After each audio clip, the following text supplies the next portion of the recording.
News first channel ವೀಕ್ಷಕರಿಗೆ ಭವಿಷ್ಯ ಈ ದಿನ ಕಾರ್ಯಕ್ರಮಕ್ಕೆ ಸ್ವಾಗತ.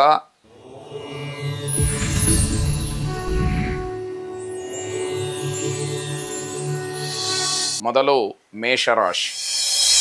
ಮೇಷರಾಶಿಯವರು ಯಾವುದೇ ವಿಚಾರ ಬರಲಿ ಇಂದಿನ ದಿನಮಾನಕ್ಕನುಗುಣವಾಗಿ ಹಿರಿಯರು ಹೇಳಿದ್ದನ್ನು ಒಪ್ಪೋದಿಲ್ಲ.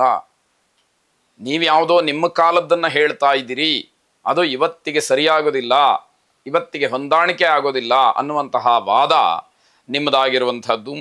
ಇವತ್ತಿನ ಕಾಲದ ಮಕ್ಕಳನ್ನೂ ಕೂಡ ಹಿರಿಯರು ಒಪ್ಪುವುದಿಲ್ಲ, ಅಲ್ಲಿ ಪರಸ್ಪರವಾಗಿ ಹೊಂದಾಣಿಕೆ ಇಲ್ಲ ಅನ್ನುವಂತಹ ಅರ್ಥ. ಕಾಲಘಟ್ಟಕ್ಕನುಗುಣವಾಗಿ ನಾವು ನಡ್ಕೊಳ್ಬೇಕು ಅನ್ನುವಂಥದ್ದು ನಿಮ್ಮ ವಾದವಾದರೆ, ಅನೂಚಾನವಾಗಿ ನಮ್ಮ ಹಿರೀಕರು ನಡ್ಕೊಂಡು ಬಂದಂತಹ ದಾರಿಯನ್ನು ಉಪೇಕ್ಷೆ ಮಾಡಬಾರದು ಅನ್ನುವಂಥದ್ದು ದೊಡ್ಡವರ ವಾದವ. ಹೀಗಾಗಿ ಪರಸ್ಪರವಾಗಿ ಅಲ್ಲಿ ಹೊಂದಾಣಿಕೆಗೆ ಅಭಾವ ಆಗ್ತಕ್ಕಂಥದ್ದಾಗುತ್ತೆ. ವಿದ್ಯಾರ್ಥಿಗಳು ತಮ್ಮ ಸಹಪಾಠಿಗಳ ಜೊತೆಯಲ್ಲಿ, ಶಿಕ್ಷಕರ ಜೊತೆಯಲ್ಲಿ ಬಹಳ ಅನ್ಯೋನ್ಯತೆಯಿಂದ ಇದ್ದು ಸಹಾಯವನ್ನು, ಸಹಕಾರವನ್ನು ಪಡ್ಕೊಳ್ಳುವಂಥದ್ದು ಇದು ಒಂದು ರೀತಿಯ ಯೋಗ. ಯಾಕೆ ಅಂತಂದರೆ ತಾನು ಅಭ್ಯಾಸ ಮಾಡಬೇಕು ಅನ್ನುವಂತಹ ಹಂಬಲ ಯಾರಿಗಿರುತ್ತೆ ಅಂಥವರು ಹುಡುಕಿಕೊಂಡು ಹೋಗ್ತಾರೆ. ಹಾಗೆ ಸಹಪಾಠಿಗಳು, ಜೊತೆಯಲ್ಲಿ ಓದತಕ್ಕಂತಹ ಸ್ನೇಹಿತರು, ಹಾಗೆ ಉಪಾಧ್ಯಾಯರ ಸಹಾಯ ನಿಮಗೆ ಬಹಳ ಮುಖ್ಯವಾಗ್ತಕ್ಕಂಥದ್ದು. ಸಾಯಂಕಾಲದಲ್ಲಿ ಅನಿರೀಕ್ಷಿತವಾದಂತಹ ಯಾವುದೋ ವ್ಯಕ್ತಿಗಳ ಭೇಟಿಯಿಂದ ನಿಮಗೆ ಒಂದಷ್ಟು ಸಮಾಧಾನ, ಸಂತೋಷದ ವಿಚಾರಗಳು ಸಿಕ್ಕುವಂಥದ್ದಾಗತ್ತೆ. ಪ್ರಮುಖವಾದಂತಹ ವ್ಯಕ್ತಿಗಳ ಸಂಪರ್ಕ ನಿಮಗೆ ಅನುಕೂಲವಾಗ್ತಕ್ಕಂಥದ್ದಾಗಿರುತ್ತದೆ. ಪ್ರೇಮಿಗಳಿಗೆ ದಿನ ಶುಭವಾದರೂ ಕೂಡ ತಾವು ಮಾಡಿಕೊಳ್ತಕ್ಕಂತಹ ಕೆಲವು ಅಪರಾಧಗಳಿಂದ ತೊಂದರೆಯನ್ನು ಅನುಭವಿಸ್ತೀರಿ. ಸಮಾಜದ ಚೌಕಟ್ಟಿನ ಒಳಗೆ ನಿಮ್ಮ ವರ್ತನೆ ಇದ್ದರೆ ಬಹಳ ಕ್ಷೇಮ ಅನ್ನುವಂಥದ್ದು. ಉದಾರ ಸ್ವಭಾವವನ್ನು ಗಮನಿಸಿದಂತಹ ಅಕ್ಕಪಕ್ಕದವರು ನಿಮ್ಮ ಬಗ್ಗೆ ಒಳ್ಳೆಯ ಮಾತುಗಳನ್ನು ಆಡ್ತಾರೆ, ಜೊತೆಗೆ ಆಶ್ಚರ್ಯವನ್ನು ಕೂಡ ಪಡ್ತಾರೆ ಅನ್ನುವಂಥದ್ದು. ಬಂಧುಗಳಿಗೆಲ್ಲ ಆಶ್ಚರ್ಯವಾಗ್ತಕ್ಕಂಥದ್ದು, ಈ ವ್ಯಕ್ತಿ ಹೀಗಿರಲಿಲ್ವಲ್ಲ ಅನ್ನುವಂಥದ್ದು ಅವರಿಗೆ ಪ್ರಶ್ನೆಯಾಗ್ತಕ್ಕಂಥದ್ದು. ರಾಮ ಪರಿವಾರ ದೇವತೆಗಳನ್ನು ಪ್ರಾರ್ಥನೆ ಮಾಡಿ, ಸೀತಾ, ಲಕ್ಷ್ಮಣ, ಭರತ, ಶತ್ರುಘ್ನ, ಹನುಮಂತನ ಜೊತೆಯಲ್ಲಿರ್ತಕ್ಕಂತಹ ರಾಮನನ್ನು ಪ್ರಾರ್ಥನೆ ಮಾಡಿ ಶುಭವಾಗಿ. ವೃಷಭರಾಶಿ. ಮನೆಯಲ್ಲಿ ಮಂಗಳ ಕಾರ್ಯದ ವಿಚಾರದಲ್ಲಿ ಒಂದಷ್ಟು ಚರ್ಚೆ ನಡೆಯುತ್ತೆ. ಮುಂದಿನ ದಿನಮಾನದಲ್ಲಿ ಯಾವತ್ತೋ ಒಳ್ಳೆಯ ಕೆಲಸ ಆಗಬೇಕು, ಅದಕ್ಕೆ ಈಗಿನಿಂದಲೇ ಒಂದು ರೀತಿಯ ಯೋಜನೆಗಳು ನಿಮ್ಮಿಂದ ಆಗುವಂಥದ್ದಾಗತ್ತೆ. ಆ ವಿಷಯವನ್ನು ಕುರಿತು ಮನೆಯಲ್ಲಿ ಚರ್ಚೆಯನ್ನು ಮಾಡ್ತೀರಿ ಅನ್ನುವಂಥದ್ದು. ಮನೆಯಲ್ಲಿ ಪ್ರತಿಯೊಂದು ವಿಚಾರವೂ ಕೂಡ ಬಹಳ ಗಹನವಾಗಿ, ಬಹಳ ದೀರ್ಘವಾಗಿ ಚರ್ಚೆಗೆ ಬರ್ತಕ್ಕಂಥದ್ದಾಗತ್ತೆ. ಪ್ರತಿಯೊಂದು ಕ್ಷಣವೂ ಕೂಡ ಬಹಳ ಮೌಲ್ಯಯುತವಾಗಿರುತ್ತೆ. ಅದನ್ನು ಗಮನಿಸ್ಕೊಳ್ಬೇಕು. ಅಂದರೆ ಸಮಯ ವ್ಯರ್ಥ ಆಗೋದಿಲ್ಲ, ಆಡ್ತಕ್ಕಂತಹ ಪ್ರತಿಯೊಂದು ಮಾತಿಗೂ ಕೂಡ ಬೆಲೆ ಅಲ್ಲಿ ಸಿಕ್ಕತ್ತೆ ಅನ್ನುವಂಥದ್ದು. ವ್ಯಾಪಾರ, ವ್ಯವಹಾರ, ಬೇರೆ ಬೇರೆ ಏನೇ ಯೋಜನೆಗಳಿದ್ದರೂ ಕೂಡ ಅವೆಲ್ಲ ಕೈಗೂಡ್ತಕ್ಕಂತಹ ಸಮಯ. ಹೊಸದಾಗಿ ಏನೋ ಮಾಡಬೇಕು, ವ್ಯಾಪಾರ ವ್ಯವಹಾರಾದಿಗಳನ್ನು ಆರಂಭ ಮಾಡಬೇಕು ಅನ್ನುವಂಥದ್ದು ಎಲ್ಲವೂ ಕೂಡ ಬಹಳ ಗಣನೀಯವಾಗಿ ಚರ್ಚೆಗೆ ಬಂದು ಆ ನಿರ್ಧಾರವನ್ನು ಮಾಡ್ತಕ್ಕಂತಹ ಸುಸಮಯ ಇದು ಅಂತ ಹೇಳಬೇಕಾಗತ್ತೆ. ಈ ದಿವಸ ಒಟ್ಟಾರೆ ತುಂಬ ಚೆನ್ನಾಗಿರ್ತಕ್ಕಂಥದ್ದು. ವಿನಾಕಾರಣ ಸಮಯವನ್ನು ವ್ಯರ್ಥ ಮಾಡಬೇಡಿ ಅನ್ನುವಂಥದ್ದು ಸಾತ್ವಿಕವಾದಂತಹ ಸಲಹೆ. ನಿಮಗೇ ಅದು ಅನುಭವಕ್ಕೆ ಬರುತ್ತೆ. ಆದರೂ ಕೂಡ ಕೆಲವೊಂದು ಸಂದರ್ಭದಲ್ಲಿ ಸಂತೋಷದಿಂದ ಕಾಲ ಕಳೆಯುವಾಗ ನಾವು ಮುಖ್ಯವಾದಂತಹ ಜವಾಬ್ದಾರಿಯನ್ನು ಮರೆಯುವಂತಹ ಸಾಧ್ಯತೆಯೂ ಕೂಡ ಇರುವಂಥದ್ದು. ಅದಕ್ಕೋಸ್ಕರವಾಗಿ ಇದು ಎಚ್ಚರಿಕೆ ಗಂಟೆ ಅಂತ ಹೇಳಿ ಭಾವಿಸಬೇಕು. ಮಕ್ಕಳು, ವಿದ್ಯಾರ್ಥಿಗಳು ಮಾತ್ರ ತಮ್ಮದೇ ಆದಂತಹ ಲೋಕದಲ್ಲಿ ವಿಹರಿಸ್ತಾರೆ. ಓದಿನ ಬಗ್ಗೆ ಅಷ್ಟೊಂದು ಈ ದಿವಸ ಆಸಕ್ತಿ ಬರುವುದಿಲ್ಲ. ಓದನ್ನು ಬಿಟ್ಟು ಬೇರೆಲ್ಲ ಚಟುವಟಿಕೆಗಳಲ್ಲಿ ತುಂಬ ಆಸಕ್ತಿ, ತುಂಬ ಉತ್ಸಾಹ, ಇದರಲ್ಲೇ ಕಾಲ ಕಳೆದು ಹೋಗ್ತಕ್ಕಂಥದ್ದು.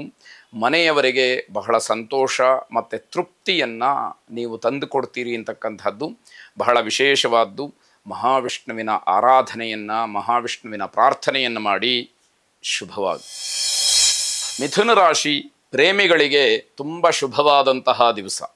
ನಿಮ್ಮ ವೈಯಕ್ತಿಕವಾದಂತಹ ವಿಚಾರಗಳನ್ನು ಸ್ನೇಹಿತರ ಮಧ್ಯದಲ್ಲಿ, ಹಿರಿಯರ ಜೊತೆಯಲ್ಲಿ ಅಥವಾ ನಿಮ್ಮ ಆತ್ಮೀಯರ ಜೊತೆಯಲ್ಲಿ ಹಂಚಿಕೊಳ್ಳಬಹುದಾದಂತಹ ದಿವಸ ಇದು ಅಂತ ಹೇಳಬೇಕು. ಸಮಸ್ಯೆಗಳನ್ನು ಬಗೆಹರಿಸುವಲ್ಲಿ ನೀವು ಯಶಸ್ವಿಗಳಾಗ್ತೀರಿ. ಯಾವುದೇ ಸಮಸ್ಯೆಗಳಿರಲಿ ಬಹಳ ಸರಳ, ಸುಲಭವಾಗಿ ಅದನ್ನು ಬಗೆಹರಿಸಿ ಅದರಿಂದ ಯಾವುದೇ ರೀತಿಯ ಸಮಸ್ಯೆಗಳು ಆಗದೇ ಇರುವ ಹಾಗೆ ಅದನ್ನು ಗಮನಿಸ್ತೀರಿ ಅಂತ ಅರ್ಥ. ಮನೆಯಲ್ಲಿ ಮದುವೆ ವಿಚಾರ ಮುನ್ನೆಲೆಗೆ ಬರುತ್ತೆ, ಆದರೆ ಆ ಮದುವೆ ವಿಚಾರ ಬಹಳ ಶುಭ ಸೂಚಕವಾಗಿ ಅಂತ್ಯವಾಗ್ತಕ್ಕಂಥದ್ದಾಗುತ್ತೆ. ಯಾವ ವಿಷಯವನ್ನು ಕುರಿತು ಚರ್ಚೆ ಮಾತುಗಳು ನಡೆಯುತ್ತೋ ಅದರಲ್ಲಿ ನಿಮಗೆ ಉತ್ತಮವಾದಂತಹ ಫಲ, ನೀವು ಅಂದುಕೊಂಡಂತಹ ರೀತಿಯಲ್ಲಿ ಕೆಲವು ಮಾತುಗಳು ನಿಮ್ಮ ಪರವಾಗಿ ಆಗ್ತಕ್ಕಂಥದ್ದಾಗತ್ತೆ. ಮನೆಯಲ್ಲಿ ನೀವು ಆಡ್ತಕ್ಕಂತಹ ಮಾತಿಗೆ ಮಾತ್ರ ಬೇಸರವಾಗುತ್ತೆ. ನೀವೇನು ಅಂದ್ಕೊಳ್ತೀರೋ ಅದಕ್ಕೆ ಒಪ್ತಾರೆ, ಪರೋಕ್ಷವಾಗಿ ಆದರೂ ಕೂಡ ಒಪ್ತಾರೆ. ಆದರೆ ಅದನ್ನು ದೌರ್ಬಲ್ಯವಾಗಿ ಇಟ್ಕೊಂಡಂತಹ ನೀವು ಮತ್ತೆ ಮತ್ತೆ ಬೇರೆ ಬೇರೆ ಪ್ರಶ್ನೆಗಳನ್ನು ಇನ್ಯಾವುದೋ ವಿಚಾರಗಳನ್ನು ಮುನ್ನೆಲೆಗೆ ತರ್ತೀರಿ.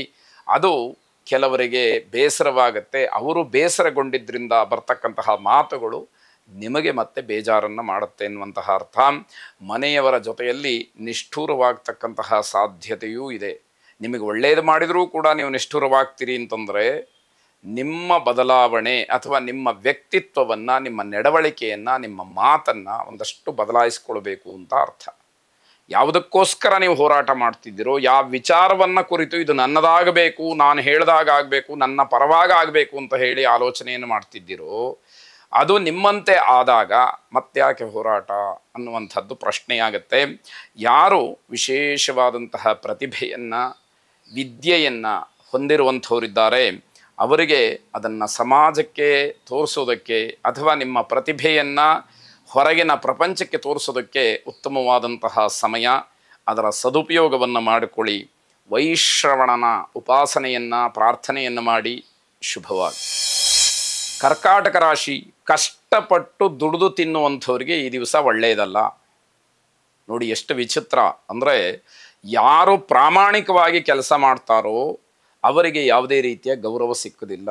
ತಾವು ಕಷ್ಟಪಟ್ಟರೂ ಕೂಡ ತಮ್ಮ ಮೇಲೆ ಇಲ್ಲಸಲ್ಲದ ಆಪಾದನೆಗಳು ಬರ್ತಕ್ಕಂಥದ್ದು. ಹಾಗಾಗಿ ಮೌನಕ್ಕೆ ಶರಣು ಹೋಗುವಂಥದ್ದು, ನಿಮಗಿಂತ ಹಿರೀಕರಾಗಲಿ, ಹಿರಿಯ ಅಧಿಕಾರಿಗಳಾಗಲಿ ಅಥವಾ ನಿಮಗಿಂತ ಮೇಲ್ಪಟ್ಟವರು ಯಾವ ಕೆಲಸವನ್ನು ಆದೇಶ ಮಾಡ್ತಾರೋ ಅವರು ಹೇಳಿದ ಹಾಗೆ ಮಾಡಿಕೊಂಡು ಸುಮ್ಮನಿರತಕ್ಕಂಥದ್ದು ಬಹಳ ಒಳ್ಳೆಯದು. ಅದನ್ನು ಹೊರತಾಗಿ ಏನೋ ಅತಿಯಾದಂತಹ ಬುದ್ಧಿವಂತಿಕೆಯನ್ನು ತೋರಿಸ್ತೀನಿ, ತುಂಬ ಪ್ರಾಮಾಣಿಕ ಅಂತ ಹೇಳಿ ನಾನು ತೋರಿಸ್ಲಿಕ್ಕೆ ಹೋಗ್ತೀನಿ ಅಂತ ಹೇಳಿ ಮುಂದಾದರೆ ನಿಮಗೆ ಅವಮಾನವಾಗ್ತಕ್ಕಂಥದ್ದಿದೆ.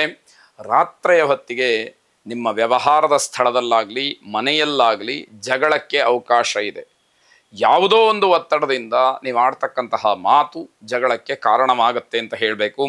ಹಣದ ವಿಚಾರದಲ್ಲಿ ಸ್ವಲ್ಪ ಗೊಂದಲಗಳಾಗತ್ತೆ, ದ್ವೇಷ, ಜಗಳ ಇವೆಲ್ಲವೂ ಕೂಡ ಆಗುವಂಥದ್ದಿದೆ. ಆರೋಗ್ಯದ ಬಗ್ಗೆ ಸರಿಯಾದಂತಹ ಮಾಹಿತಿ ಇಲ್ಲದೆ ತಪ್ಪು ಮಾಹಿತಿಗಳಿಂದ ತೊಂದರೆಗಳನ್ನು ಅನುಭವಿಸ್ತೀರಿ, ಗೊಂದಲಕ್ಕೀಡಾಗ್ತೀರಿ. ಯಾರೋ ಏನೋ ಹೇಳ್ತಾರೆ, ಅದ ಔಷಧಿಯಾಗಿ ನೀವು ಪ್ರಯತ್ನವನ್ನು ಮಾಡ್ತೀರಿ. ಅದರಿಂದ ನಾನು ಹಲವಾರು ಬಾರಿ ಹೇಳಿರುವಂಥದ್ದುಂಟು, ಯಾವುದೇ ಕಾರಣಕ್ಕೂ ಎಂಥ ಸಣ್ಣ ಕಾಯಿಲೆ ಆಗಲಿ ಸ್ವಯಂ ವೈದ್ಯವನ್ನು ಮಾಡಬೇಡಿ. ಸ್ವಯಂ ವೈದ್ಯ ಅಂತಂದರೆ ನೀವೇ ಔಷಧಿ ಅಂತ ತಗೊಳ್ಳುವಂಥದ್ದು. ಯಾವ ವೈದ್ಯರನ್ನಾಗಲಿ ಅಥವಾ ಅನುಭವಿಗಳನ್ನಾಗಲಿ ಏನೂ ಕೇಳುವಂಥದ್ದಿಲ್ಲ.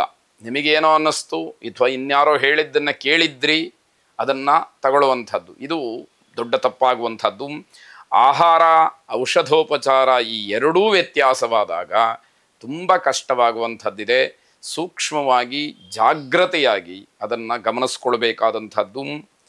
ತೆರೆದ ಮನಸ್ಸಿನಿಂದ ಮಾತಾಡಬೇಕು ಅಂತ ಅಂದ್ಕೊಳ್ತೀರಿ ನೀವು, ಆದರೆ ಅವಕಾಶಗಳು ಆಗದೇ ಇರತಕ್ಕಂಥದ್ದು, ಅದರಿಂದ ಬೇಸರ ಪಡ್ತೀರಿ ಅನ್ನುವಂಥದ್ದು. ದುರ್ಗೆಯನ್ನು ಪ್ರಾರ್ಥನೆ ಮಾಡಿ. ಜಯಂತಿ ಮಂಗಲಾಕಾಲಿ ಭದ್ರಕಾಲಿ ಕಪಾಲಿನಿ ದುರ್ಗಾ ಕ್ಷಮಾ ಶಿವಾ ಧಾತ್ರಿ ಸ್ವಾಹ ಸ್ವಧಾ ನಮೋಸ್ತುತೆ ಎಂಬ ಪ್ರಾರ್ಥನೆ ನಿಮ್ಮದಾಗಿರಲಿ. ಶುಭವಾಗಿ.